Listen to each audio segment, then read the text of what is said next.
Okay, namaste. Namaste. Good morning, Good morning. everybody. So we are on chapter 4 and we left at 4.26. We were talking about Nishpan Bhav and about the story about the airplanes in the institute. So I'll continue from that point.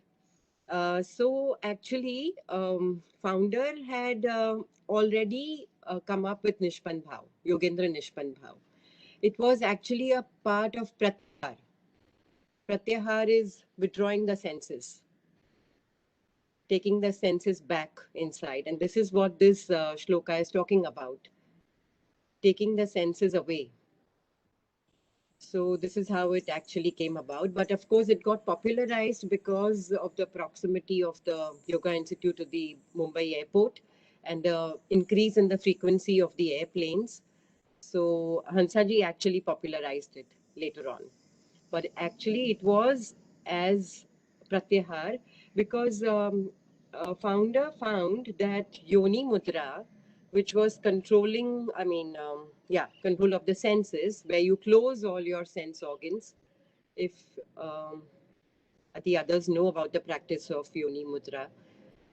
So he thought it's very difficult for a normal householder to practice Yoni Mudra. So he came up with one sense at a time.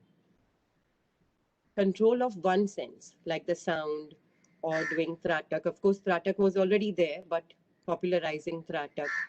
Or something which he came up was Yogendra Lay, where you inhale and you feel the touch of air in the nostrils.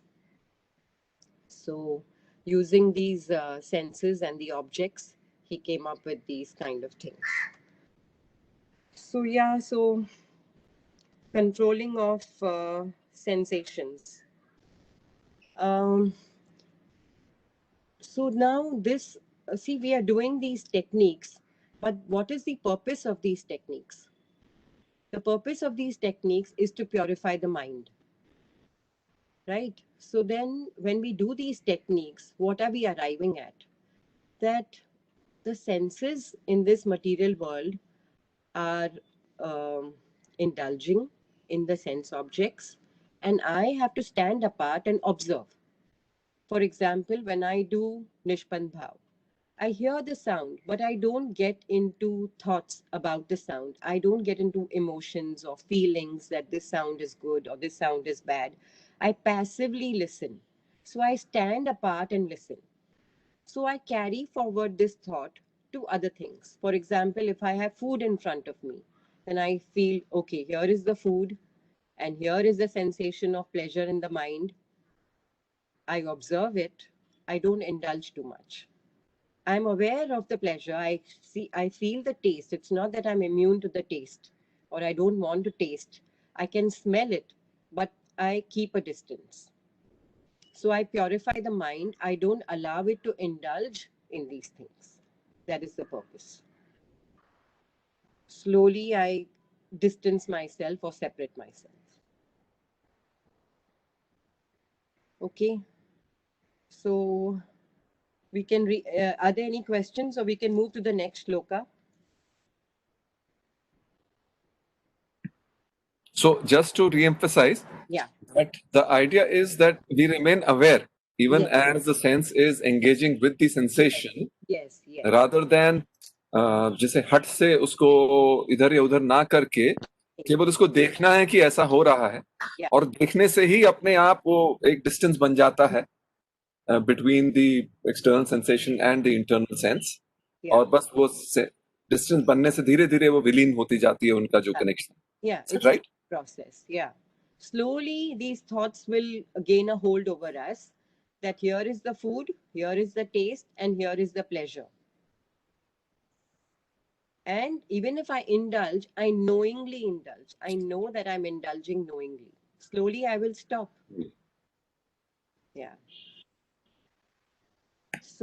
So this is about the shloka. We can move on to the next one, sir.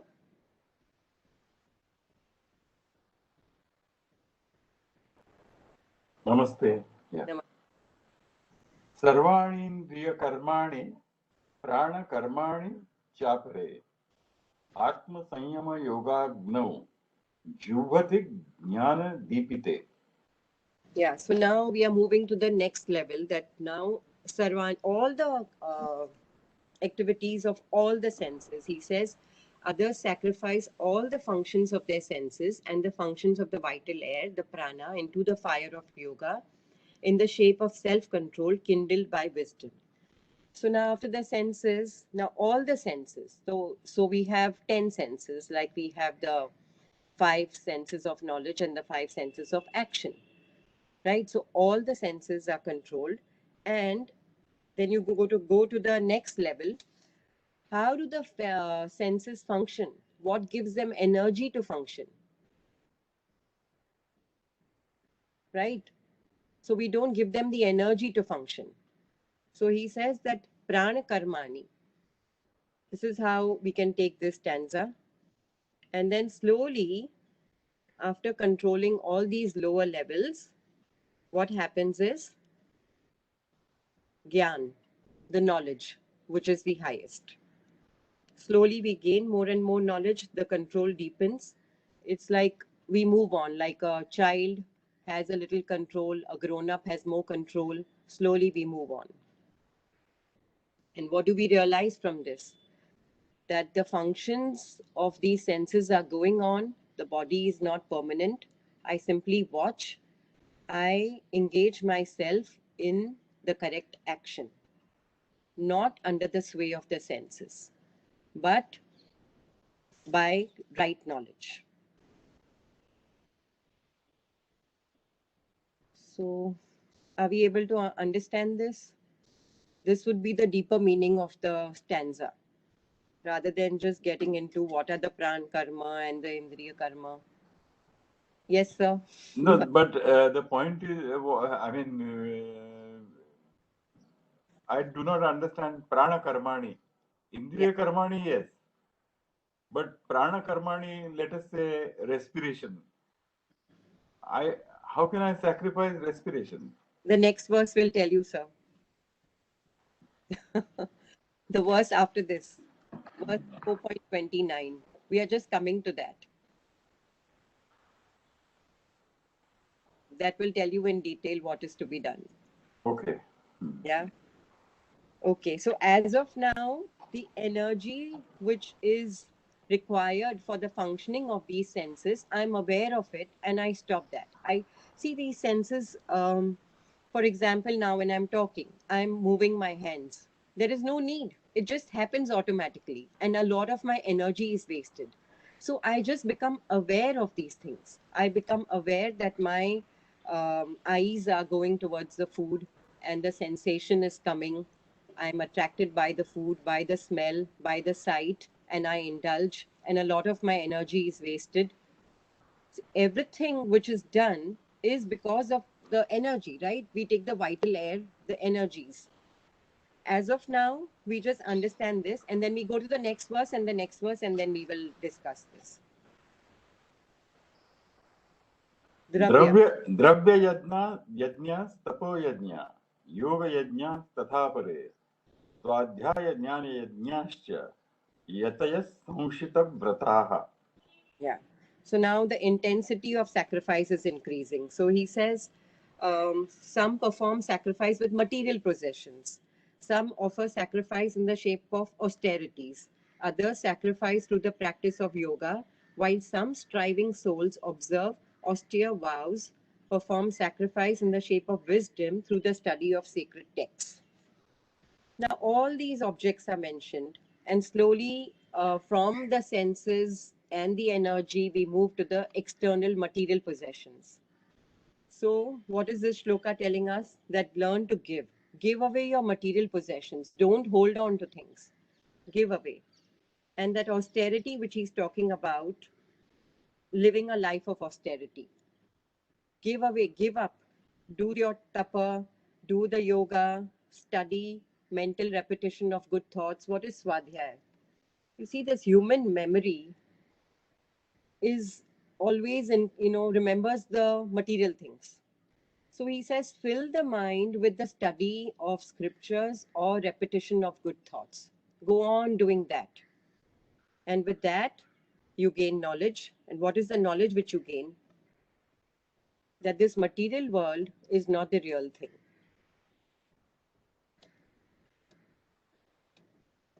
So can we go on offering? And then finally, what comes?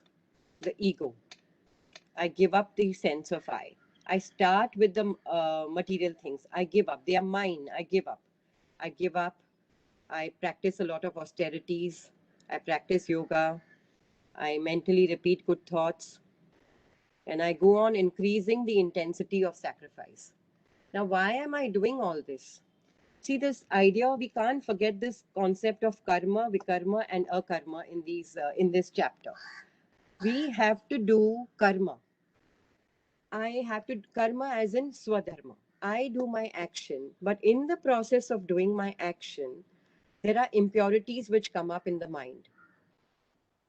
How do I remove the impurities? Through these kind of techniques. And then what do I gain from these techniques? The knowledge that I have to do my duty, and everything else is of absolute, everything else is of no importance. My duty is prime. I have a purpose in life. I have to carry that out. And by doing that, my action becomes effortless. I had narrated the story of Sri Ramakrishna saving the scorpion. And he goes on saving the scorpion, though the scorpion is biting him. And then the onlooker tells him, why are you doing that? You're bleeding. So he says, it is my nature to be compassionate, and it is the scorpion's nature to bite. So he's following his nature, I am following my nature. So our swadharma, our karma, whatever we are supposed to do in this life becomes effortless. That is the purpose of these techniques. Sabir Bhai goes on saying that the purpose of Hatha Yoga is Raj Yoga. But it's so easy to get involved in the techniques. Suppose you have to give something. To give that requires so much of effort. So you yourself narrated that incident of during the COVID, somebody had asked for donation. And then they didn't send you they were not able to send the bank details and things like that. You see, this, sir, I'm just like bringing it up just for explaining, no other reason. So just to give and forget, that itself becomes difficult. You see, every action which we do brings up the impurities in the mind. And slowly, slowly, we remove them by practice, by deepened practice. And then it becomes effortless.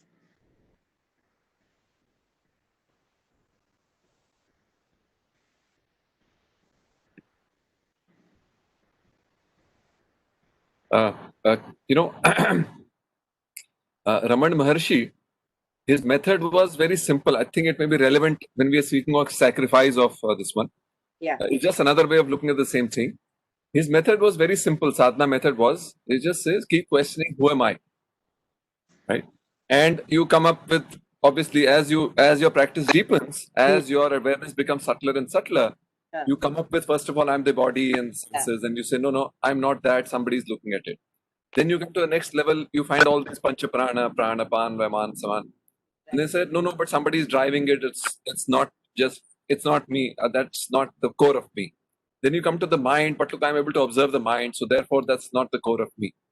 So what we're doing is at every stage, we may say we are negating it. That's one way of stating it. The other way is saying we're sacrificing it. Yes, it's there, but fair enough. That's not the ultimate. That's not the Lord as speak. So we let go of it. Move to the next subtle. Would that be correct way to? Yes. Exactly. So this is what Kabir also did. मैं कहाँ से आया, मैं क्यों आया, किधर जा रहा हूँ? These are the questions. These are the questions sages are asking, right? This is what you said is good. You start with not this, neti, and finally you end up to what business. Yes. So finally the I sense will also go when you start giving. It's like, this is not mine. The doer sense has to go. This is not mine. When I give also. So initially they are good methods, they are techniques for sacrifice. But the purpose, you had mentioned about the spirit behind the action 2 classes back. This applies over here. Why am I doing that? Why am I doing it? Why am I studying the Bhagavad Gita? Why am I doing it? Is it making a difference in me? It takes time. These things take a lot of time to understand. I used to tell Dr. Saab, I told him once that I feel like that Yudhishthir. Yudhishthir is told, go learn the lesson on truth. And 1 day, 2 days, 3 days, 4 days, he doesn't listen. And then Dronacharya tells him that you are the oldest of the lot. All your brothers have understood. Why is it that you have not understood? He said, every time I try to speak the truth, I feel it's not the perfect truth. So then Dronacharya agrees. And later on in the Mahabharata, when Ashwatthama is dying, Dronacharya says, only if Yudhishthir tells me that Ashwatthama is dead, will I believe. And then Yudhishthir finds it very difficult to say that. He says Ashwatthama, and then he mutters under his breath, the elephant is dead. But Dronacharya hears Ashwatthama is dead. So you see, these things take a lot of time to understand. Like, it has to go into you. So, yeah, but this is the purpose. Not that I just go and give, but why am I giving? Because that ego is there in my mind that it's mine. It's not mine. And how much I give, what I do, all that has to be with wisdom. You know, we were always told at the Institute, give as much as you can, and you are able to forget about it. If you have 1,000 rupees and if you're going to give 1,000 rupees and you're going to feel, why did I give it?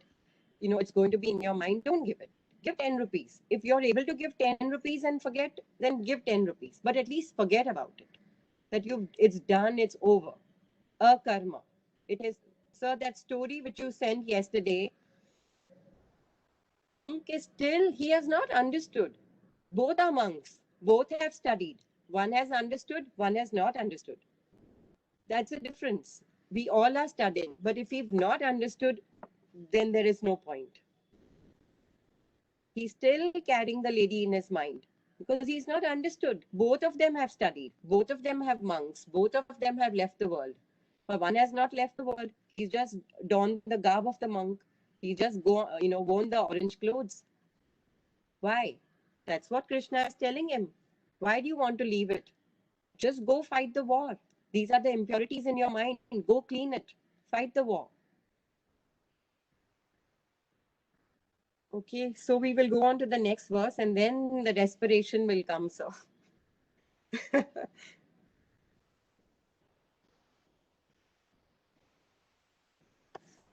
अपाने जुह्वसि प्राणं प्राणे पानं तथा परे प्राणापानगतिरुद्ध्वा pranayama parayanaha.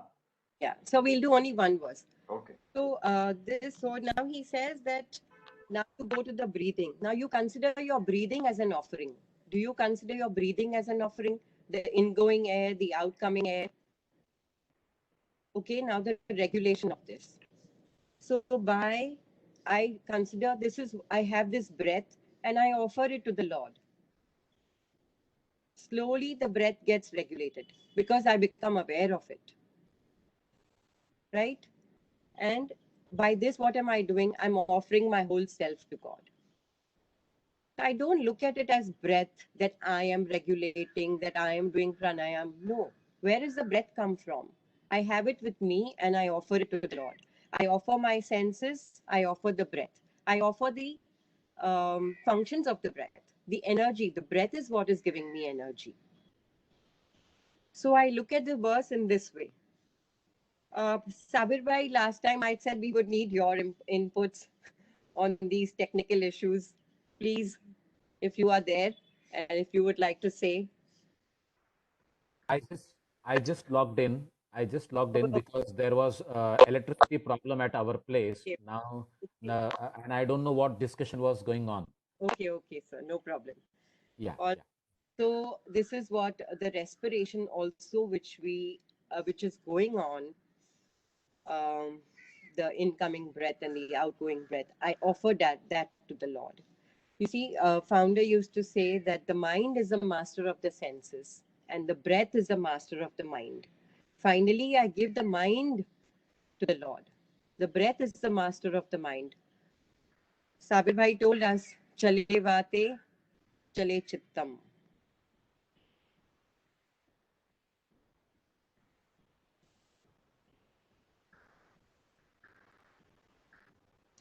Okay, so any questions, sir? Now is it clear?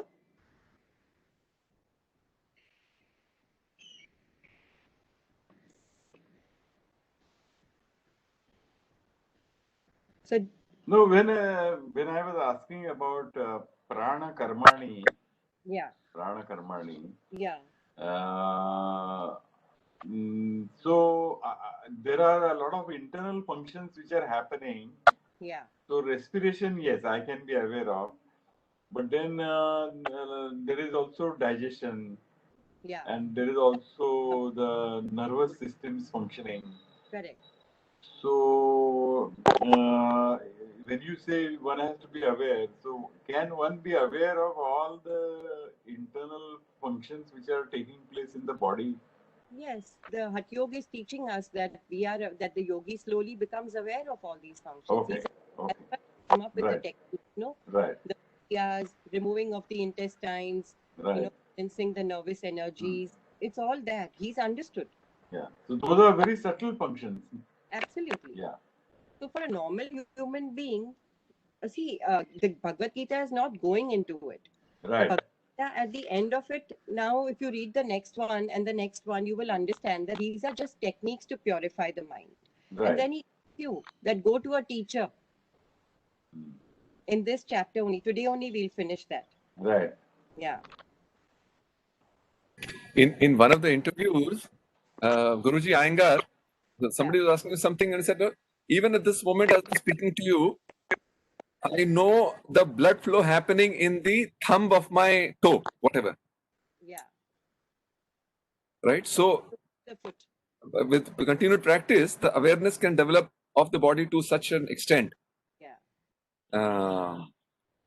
See, sir, this what we spoke about Nishpan Bhav, the Nishpan Bhav, what founders say, that ultimately just listen, listen, listen. He uses this word, listen, listen, listen, listen. Go on listening till you can hear your heartbeat, till you can feel the flow of the blood. When he says do Yogendra Lay, you feel the sensation of air in your nostril. You come to know of these sensations, but it requires a lot of practice and a lot of dedication.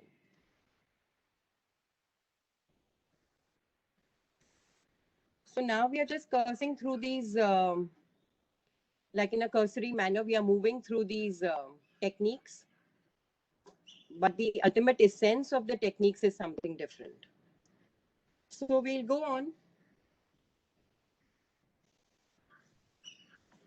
This one is also another subtle one, very subtle one. Apare niyatahara pranan praneshu juvate. Sarve pyete yajnavido yajna kshapita kalmashaha. Yeah. So now he says that people who have regulated their diet process of exhalation and inhalation pour their vital airs into the vital air themselves. All these have their sins consumed away by sacrifice, and they have understood the meaning of yajna, of the sacrificial worship. So now here it is.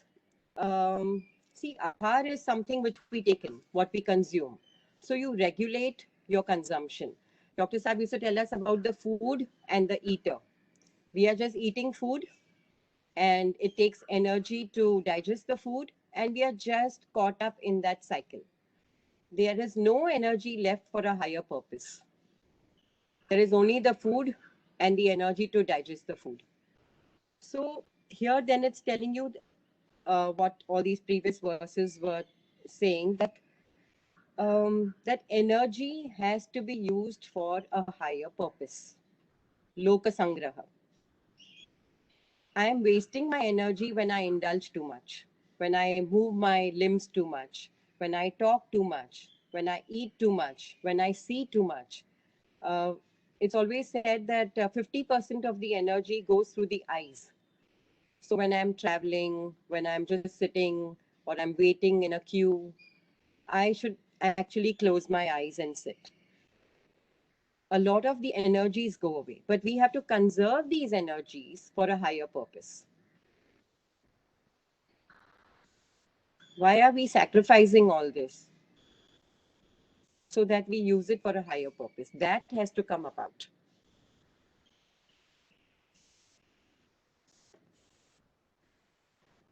So we get weakened if we indulge too much.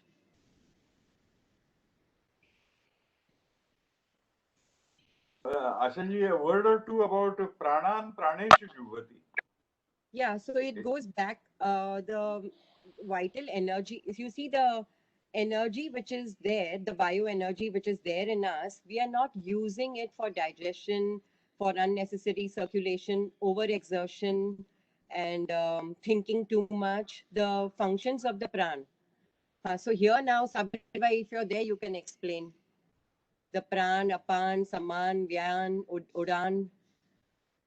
Yes, as last time also we had that discussion. We are having pancha pranas, and Pancha. the location of the prana is in our chest region, whereas the saman vayu is located above the navel and below the chest, and apan is located below the navel, whereas Vyan is circulating throughout the body, and Udan is towards from the neck, it is towards the head. Right. So every prana has their own function to be performed, and they are under the impression of the mukhya prana. Correct. So when we do this disciplining of the breath, according to the nature, according to the situation, according to the need, means one is what kind of nature you are having as a person, the sattvic, rajasic, or tamasic nature that you are possessing, and uh, at the same time, the atmosphere around you, how the external atmosphere or the internal atmosphere or the emotional factors are working on your mind and body, and the need, what you are trying to go ahead. So here our need is towards spiritual progress. And accordingly, we organize with the help of the prana, the emotional as well as the physical, and that endurance help us to achieve the state. So this is how the prana has to be understood and brought into discipline very regularly with the flow of the breaths. So that's what always about the pancha prana. Even there are actually dasha prana. And if you see about the Naga, Kurma, Krikala, Dhananjaya, and Devadatta, Goksha Shataka, it is been explained about the dasha prana. And along with dasha prana, Goraksha Shataka goes ahead and tells us about its traveling through the nadis and mentions all the 10 important nadis and how the Sushumna, Ida, and Pingla, how ultimately they work on all the other nadis. This is a beautiful understanding which Shataka. So here, just want to make it clear that prana ultimately takes you to that kind of subtle experience of your subtle body as well as karana sharira, where you get exposed to it and lead yourself beyond the physical body. That's how we can understand it. Okay. Thank you, sir. Okay, now this gets very technical for a normal person to understand the Yes. prana, the functions of the prana, and all this. But see, we have to understand what he brought about very nicely was the mukhya prana. You see, we have the cosmic energy, and what we have within us is the bioenergy, which is derived from that cosmic energy. In other simple words, that there is consciousness outside and there is consciousness within. We have to understand this consciousness. Even this gets technical. I think I think what we have to understand is that niyat ahara, regulate it, conserve your energies, and use it for a higher purpose. I think that would be the simplest thing to understand. That all we are able to carry out whatever we are doing, if I'm talking, I'm able to carry out because of the energy within me, because of the consciousness within me, because of the life principle within me. The life principle within me, the Mukhya Prana, which is called, it's nothing but energy. I mean, you can take it as that. So that is giving me energy to do these functions. Am I supposed to dissipate that energy in sensual pleasures or unnecessary activities? Or am I supposed to conserve it and use it for a higher purpose?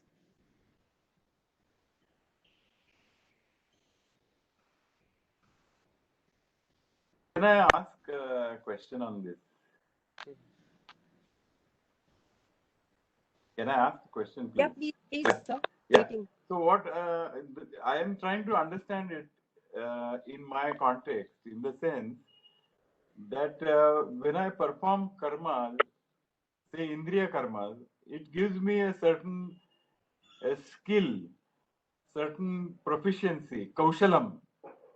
And then I can use that skill and ability, capability for certain achievements, which will ultimately feed my sense of ego.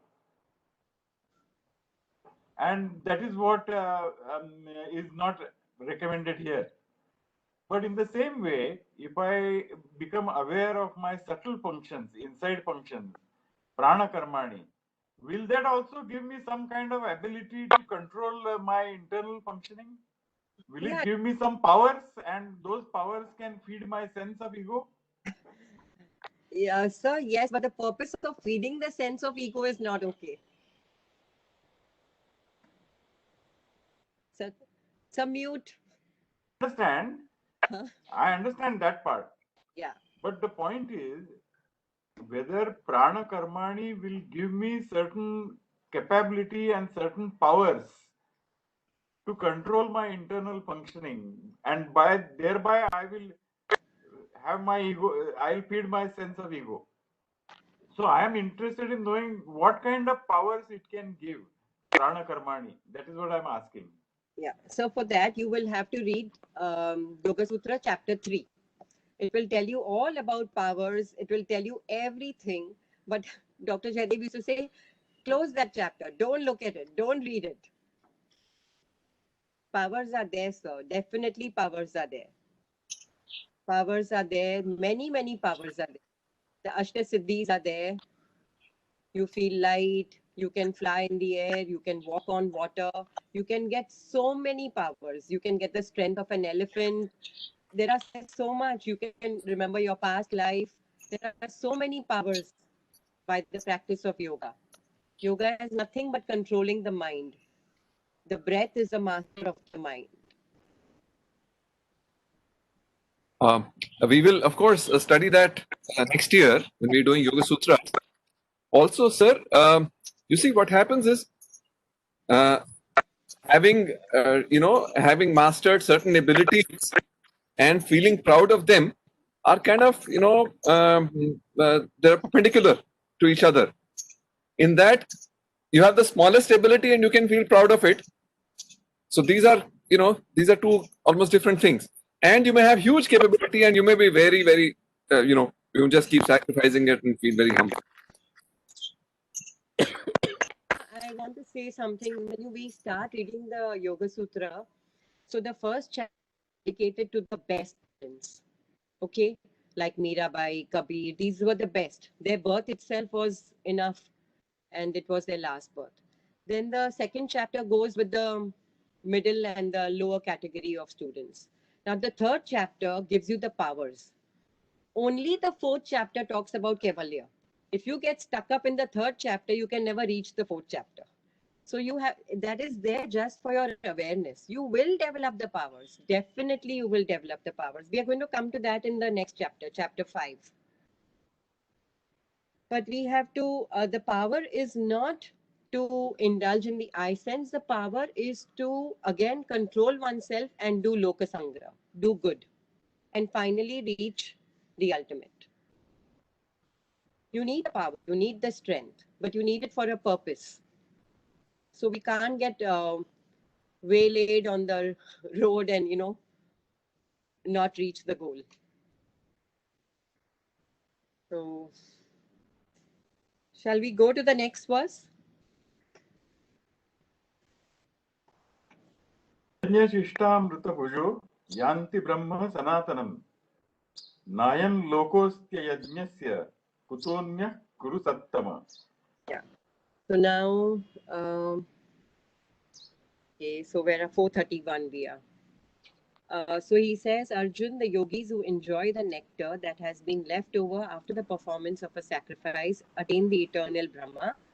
To the man who does not offer sacrifice, even this world is not happy. How then can the other world be happy? As in, how can he be happy in the other world, but he's not happy in this world? The people who are selfish, who work only for themselves without thinking of the larger good, they can never be happy. So basically, so what this thing is telling you, the Bhagavad Gita, is that happiness is the real peace within. Happiness is not the material benefit which you gain in this world.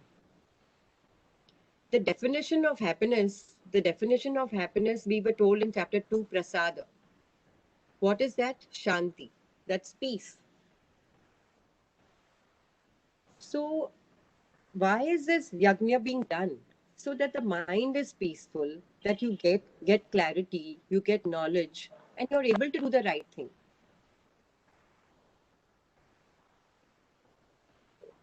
So people who are selfish, they are never happy in this world.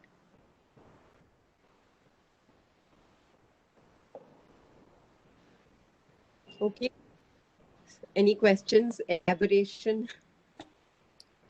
Yeah, can I just see selfishness as actually most unselfish, you know, because when what you understand as selfishness is when we are our identity becomes very sankuchit, very narrow, limited. So we are sacrificing the whole universe for the sake of this small puny, you know, sense of self-identity, which is why I say that the more selfish the person, the more unwise, the more actually unselfish he is. He's leaving the universe out for others to, so to say, imbibe and enjoy. And that's the reason why. I mean, there is an ocean, and you choose to take only a drop, and then with that drop you keep playing and you keep conserving, and you feel that you've done you're great. So it's most unwise. Yeah. So selfishness is not to be dvesh nahi karna chahiye. It's like you have to be compassionate towards selfish people, because like the Jesus Christ said, forgive them, they don't know what they're doing. Yeah, they hold on to small things and they feel that is the the be all and end all of life. The body consciousness is too heavy people who are selfish. So basically he says give up, just give up your material possessions, give up attachment. It's not that you actually physically go on giving something. Like Raja Janak, he's there living amidst the pleasures, but nothing is mine, everything is his. Brahma Arpanam. Brahma is the Arpanam, Brahma is the fire, Brahma is the offering, Brahma is everything. We did that. Everything is him. I who am offering is him. The one who's acting is him. The ingredients are him. The ladle with which I offer it to him, the instruments are him. Everything is him. When I start working, when I start doing my dharma, I am born to do something. I mean, I have something to be done. Why am I born? Raman महर्षि और कबीर, मैं कहाँ से आया, मैं क्यों आया, कहाँ जा रहा हूँ? There is some purpose. We don't know what is our swadharma as yet. Slowly it will come. So when I keep thinking that this is what I have to take the chapter 4 in the next class, and I feel, why are we hurrying up? We have to do one verse, one shloka per class. We have to have 700 classes because it takes time. It takes a lot of time. That's what we used to do with Dr. Saab. We've just done chapter 6. I've not even done the other chapters with him. But it was one verse per month. So we are meeting every week. So it takes time for us to, grasp these subtle things. So anyway, we will move on.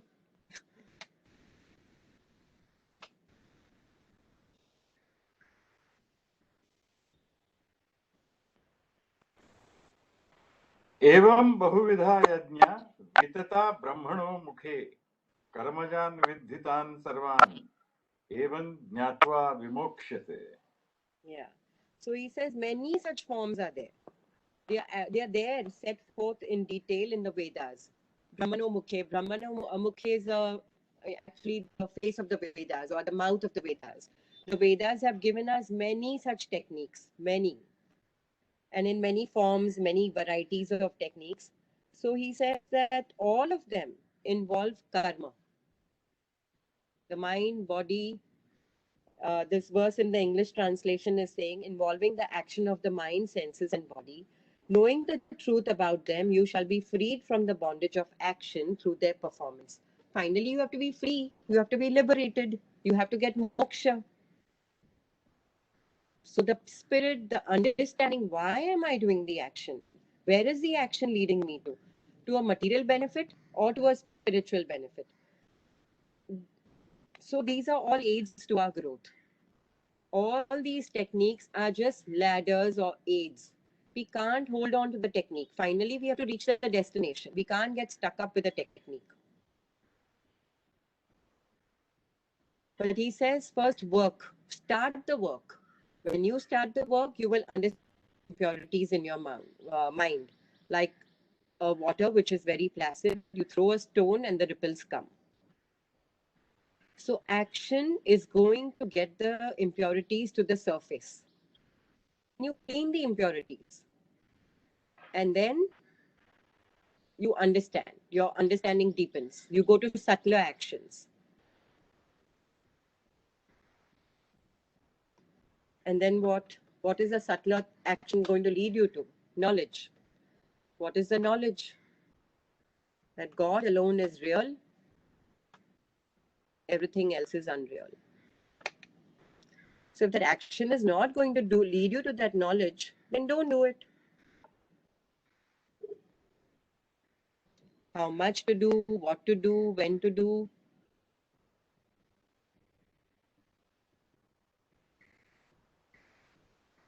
Okay. See, Ashaji, this translation of Brahma as Vedas is not very accurate. Okay. It's not very accurate. All right. But of course, then it will, because if it is Vedas, then it will raise a question whether the concept of Brahma is there in Sankhya. Because Sankhya talks about Prakriti and Purush. It doesn't talk about Brahma. Correct. Whereas in chapter 2, we have studied Sankhya Yoga. Yeah. Then suddenly now the Brahma is appearing here. Yeah. This is only a technical academic discussion. Yeah. So you know, it appears that the concept of yajna has been made more abstract. Yeah. From Dravya Yajna, we have gone to Jnana Yajna. Yeah, correct. And that is because maybe by the time Gita was composed, the sacrifices in Yajna of animal sacrifices in Yajnas were not looked upon very favorably by the Buddhist and the Jain. Yeah. And therefore, the whole concept of Yajna has been elevated and made a little more abstract, including all Jnana Yajna also, which is a beautiful thing. It's a beautiful elevation. I like it. But there seems to be some historical context to it. Yeah. So that's true. What you say is very true about these terminologies also. So this is kind of bringing it for the normal person who is not very well versed with these things. Probably. Sir, you're on mute, sir. Sir, you're on mute. I'm not making any comment. I'm just listening. Yeah. Okay. Yeah, sir. So we'll move on to the next verse. Okay. What you said was right. A couple of words, Asha. Yeah. Okay, Mahendra, sir. A couple of words. Yeah. Make some different idea about what Ashutosh ji has said about Brahma. Okay. Brahma has not been taken the concept of God or the Brahma. Yeah. This verse, right from 24 to 37, is describing about different type of sacrifices, yajnas. Yeah. And it has nothing to do, all convey the simple idea of loosening the I sense. Correct. See, I sense should become zero. I am not the doer. It happens. Whatever I do, it happens. The moment I sense is there, the concept of yajna is gone. So therefore, right from 24 to 37, I sense has to be reduced. It has to be brought to a big zero. And therefore, when it starts in the 24, is talking about Brahma, it is talking again about the Sankhya concept of bringing Purusha here. Is this Brahma is not related to that? To me, it appears that this Brahma has nothing to do with that Brahma. It is now restricted to the idea of Purusha, and everything is done and being watched by the Purusha with the zero I sense. I think continued from the 24 to 37, I believe. Wherever the sacrifice or the yajna has been talked about. So the Brahma concept is about the Purusha, is not about anything else. The self, the supreme self, the higher self. The techniques have been described in so many shlokas. It's over. Thank you, sir. Thank you so much. Perfect. What sir said is absolutely true. That sense of doership will go, and this is what exactly the next verse is saying.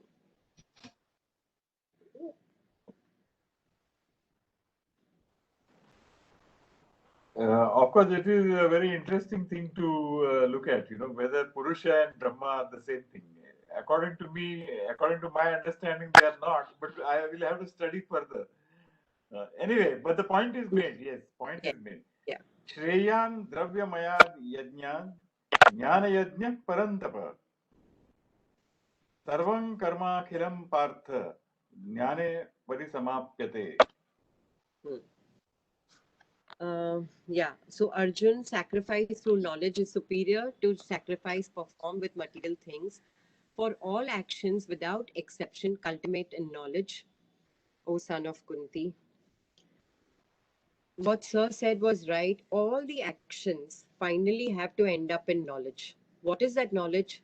That I am not the doer, actions are done through me. That is the knowledge. I will just, just say something about this verse.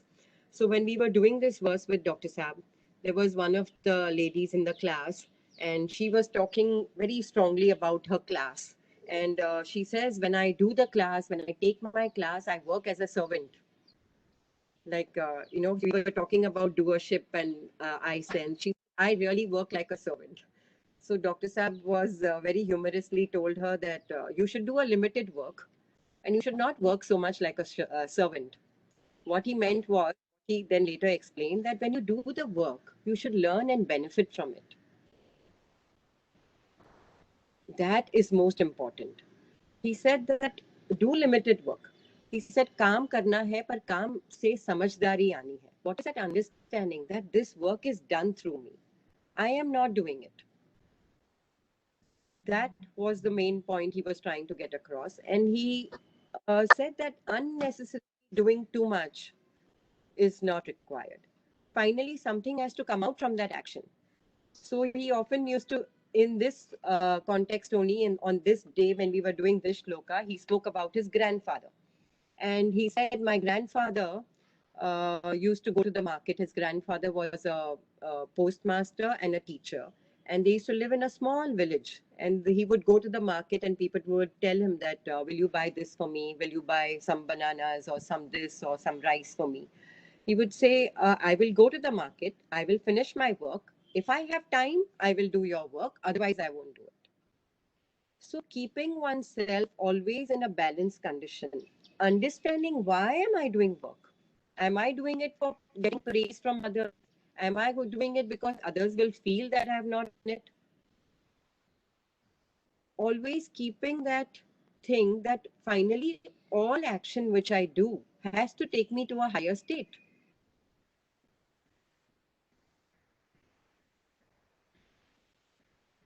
The techniques have to take me to a higher state. They have to take me to wisdom. They have to take me to the knowledge. And what is that knowledge? That God alone is real, to put it very simply. Finally, what is my purpose in life? That through this action, I have to reach Him. That action is a ladder.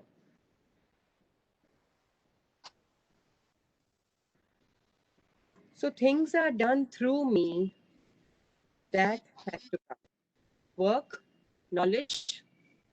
The end of knowledge is freedom or liberation or moksha. That I'm freed from this bondage. I'm not going to be born again and again. That when I do my action, the impurities which come have to be purified, and then that action becomes effortless. When that impurities are purified, my mind is purified, and that mind I offer to God. Done. Whatever He does, I'm free of any thought, of any sankalp, of any desire, of anything. His light is reflected in that purified mind or intellect, that chitta. We can use different terminologies, but the purpose is that. Sarva karma akhilam. He says all the works in their entirety. What should I do? What should I not do is also important. No. Arjun cannot say, I don't want to fight the war and I want to go to the forest. I have to fight the war. I have to do that action. And what is it that I should not do?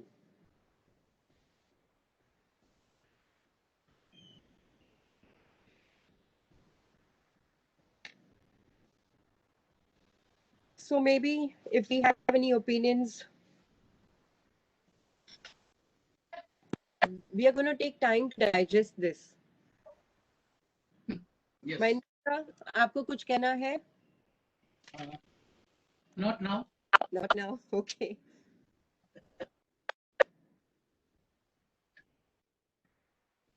So, Yes. Okay, just to say, see, the subtler is always more powerful. Your voice is breaking. Oh. Okay, let it be. No, you wear your headphones.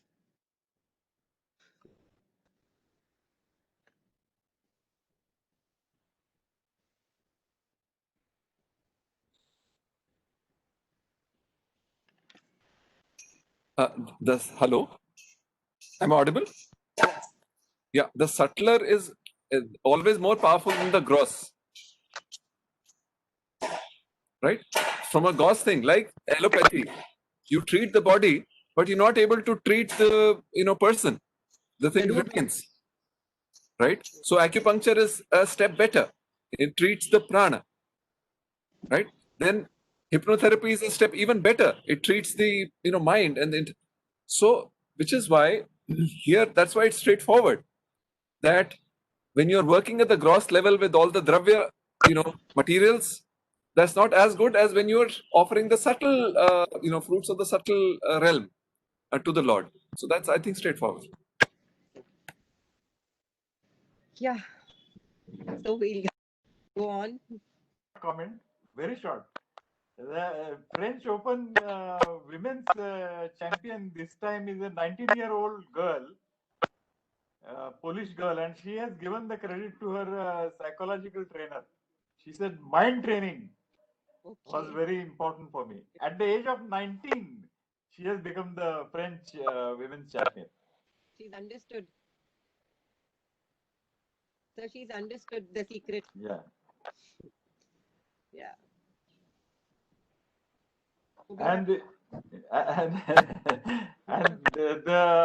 was a sports psychologist in India, BP Baum, and BP Baum was trained by a Russian sports psychologist, and those Russian sports psychologists told Mr. Baum that we have picked up sports psychology from the Bhagavad Gita. Yeah. Concentrating. Yeah. Not dissipating your energies, but gradually using them conserving them and using them in the right way. So he says, no, that even the material, that person will not be happy in the material world also. Even for happiness in this material world, to gain whatever you want, you need to conserve your energies. You can't sit down and indulge. So Vinoba says, whether it's the spiritual world or the material world, the spiritual world is not something separate from this world. Spiritual people are not with two horns or something. They are human beings like us, he says. What the Sri Ramakrishna, his wife Sharda Devi, I was reading about her thing, and she also says, what happens when you gain God realization? It's not that you grow two horns on your head. You just become a better human being who's understanding better. So basically, this material life which we have has to be polished, purified, and ultimately this human will become a god using the techniques. And then if you're the god, why do you need the techniques?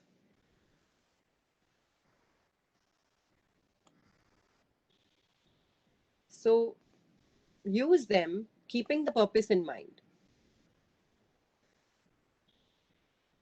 The body like an instrument. We can go into details of this, but now we'll move on to the next verse. Sir, please. Tadviti pranipatena. Tadvidhi pranipatena pariprasnena sevaya upadekshanti te jnanam jnaninas tattvadarshinaha. Yeah. So he says, understand the true nature of that knowledge by approaching the seers of truth. If you prostrate at their feet, render them service, and question them with an open and a guileless heart, those wise seers of truth will instruct you in that knowledge. So now he says that if you want to learn this art of making the karma into a karma, then you have to go to the seers. These books are not going to give you any knowledge. Nothing. What technique to use, what not to use, you have to learn from a teacher. And how do you learn from a teacher? You have to submit. You submit, surrender to the teacher, and then the teacher instructs you. Basically, human being learns through an example. Even in chapter 2, Arjuna is asking, give me an example. Tell me how the Siddha Prajna talks. Tell me how he walks. Tell me how he sits. I want to see such a man. I want to know. Describe him. What are his habits? So you basically learn by example. You may read, but when you see somebody do it, you don't need to read anything. You just know that person is doing it. You see it. And your karma becomes a karma.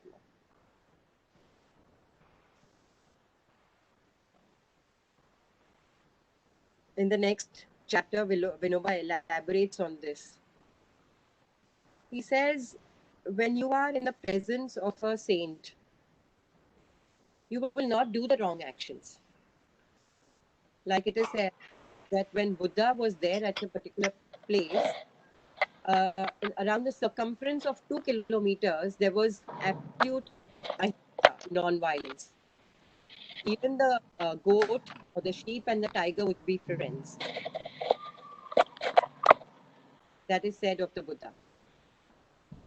Because he was the personification of those qualities. So in the presence of, he says that when you go to a temple, the idol, the murti in the temple is made of stone. But would you do a wrong action? Why? Why can't you do action in front of a stone?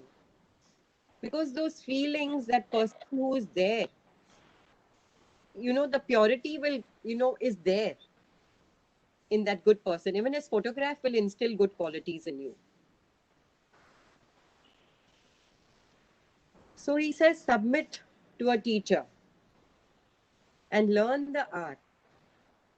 Then he says, then you don't need to do anything. Then your karma will automatically become a karma. You take actions, but you will never feel the reaction of the action, the pap or the whatever it is, the good, the evil, nothing.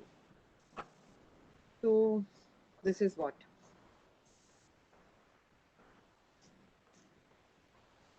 So we are just studying, we have to follow these, abide them, and become that.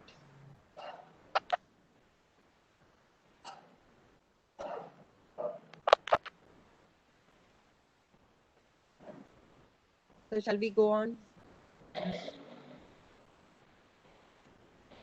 यज्ञात्वा न पुनर्मोहम् एवं यास्यसि पांडव येन भूतान्यशेषेण द्रक्ष्यस्यात्मन्यथो मयि.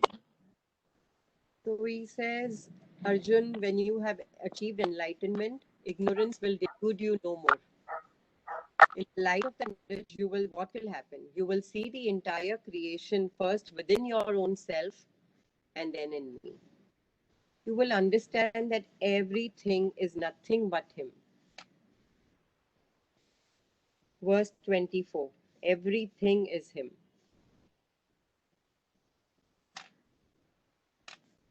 That is the knowledge. And you will gain the knowledge from these teachers, from these seers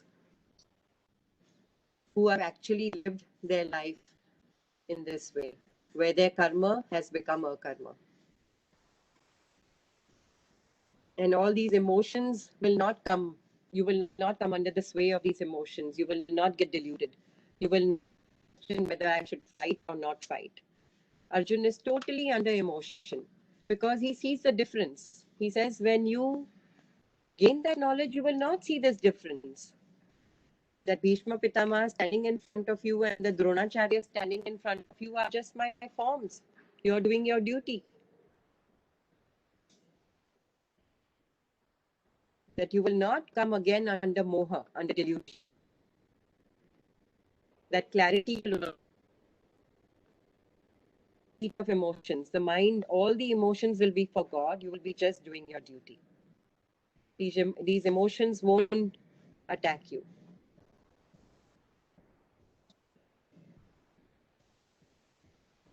And never come again.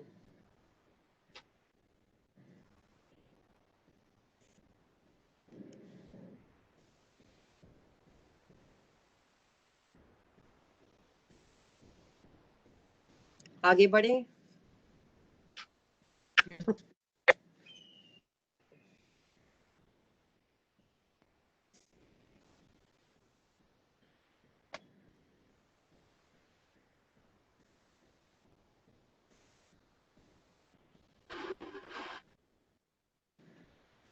So are you there? In a way, in this verse, there is also the definition of jnana. That, and of course, the translation once again is playing a trick here. Yeah. Yena bhutani, asheshena. Bhutani means also the people, not only creation, but yeah, Bhutani points to people and therefore creation. But yeah, creation is a big jump in translation. Actually, all the beings, all the living beings, correct, are in you, and everything is in me. Yeah. True. So that is the true knowledge, no? That is the true knowledge, sir. That is the true knowledge. But sir, even if you take it as creation, it's the Prakriti, right? The Prakriti is there within us. It's not there. Yeah, that I agree. Prakriti comes from the Purusha. Anyway, I think we will not. Okay. Yeah. Yeah. So the main thing is that knowledge that he's in me.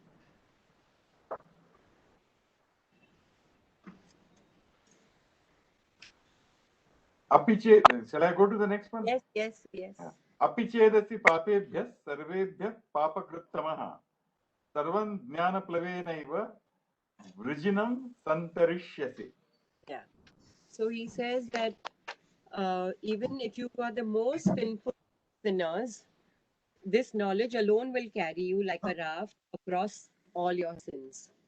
So the importance of knowledge, this discriminative knowledge which we gain through yoga. So not using the I, understanding that it's all him, and this knowledge will take you across through life. Like Valmiki repeated the name of God and he reached the highest. So we can go on to the next one.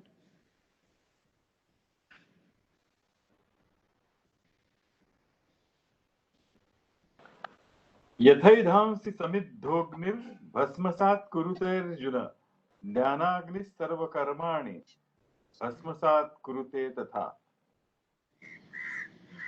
Okay, so this is verse 37. He says, "For as the blazing fire reduces the fuel to ashes, even so the fire of knowledge turns to knowledge."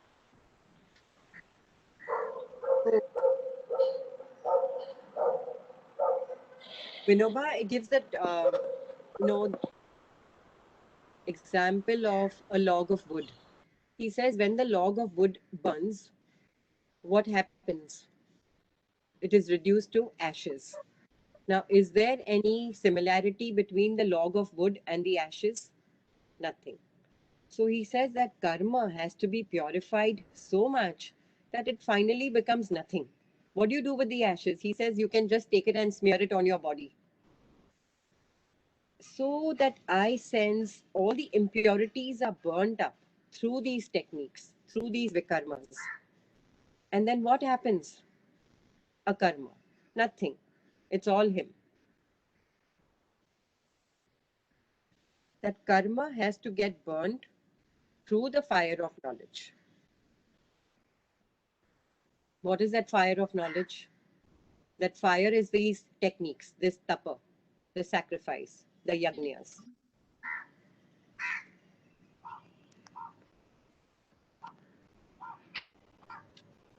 Mahendra sir, you were saying something?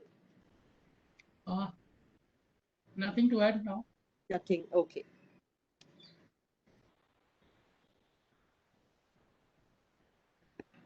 So is that clear?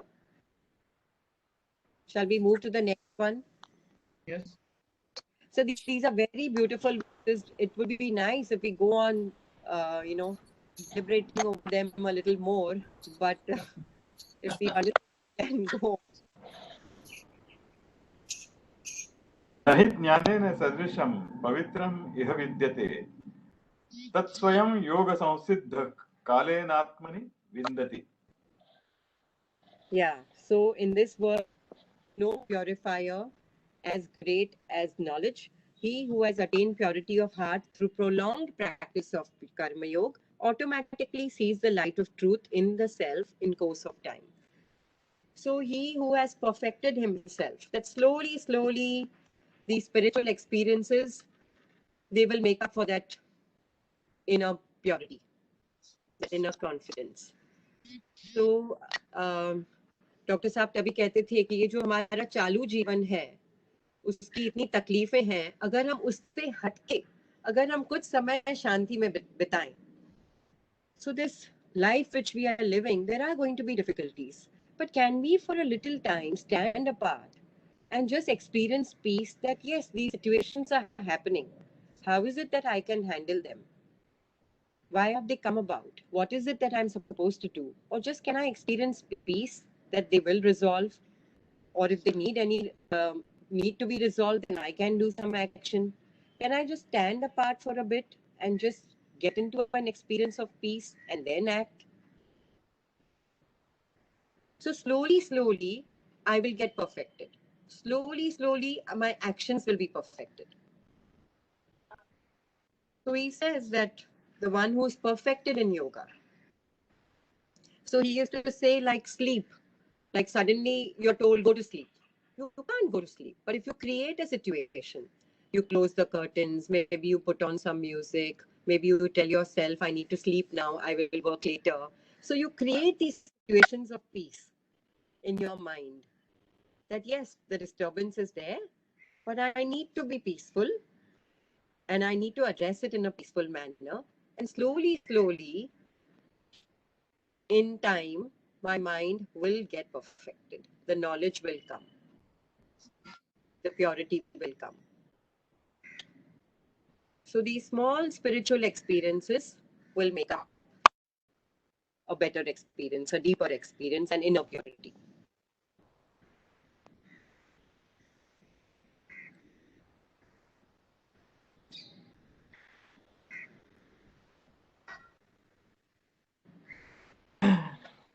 Now, the question is that, I mean, in my experience, we have been doing this Gita Jnana Yajna in a way for last 3 months. Okay. So now if I go back to the verse that Pariprashnena Sevaya, so this satsang of Sunday morning, satsang itself is having a good effect on me. So whether it is Gita or the satsang, in my mind, I seem to give more weightage to the satsang. Very true. Sir Gita सत्संग का निमित्त है. निमित्त है. So today morning when I was just going through these shlokas, and I myself felt that it's so beautiful that devotion just comes about even if you can't follow it. You know, this was the thought that I can't follow it, but that devotion has come about for this scripture, even though I can't follow it. Because intellectually, little by little, I'm understanding. So, so every Thursday I have a class with my students on Gita, because because of the lockdown we have it online. I didn't start my yoga class, but then I started it so that I can revise the Gita. But by myself, it was very difficult to sit down and revise. But when I do it with somebody else, the questions come, it stimulates my mind, I think a little more. And that's why I started it. It's just a free class.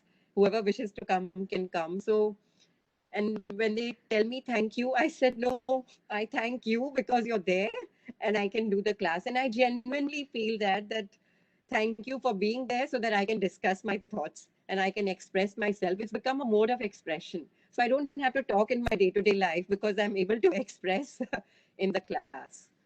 So yeah, so it's a satsang which is benefiting us. नहीं, गीता निमित्त है सत्संग का. आशा जी निमित्त है गीता के लिए.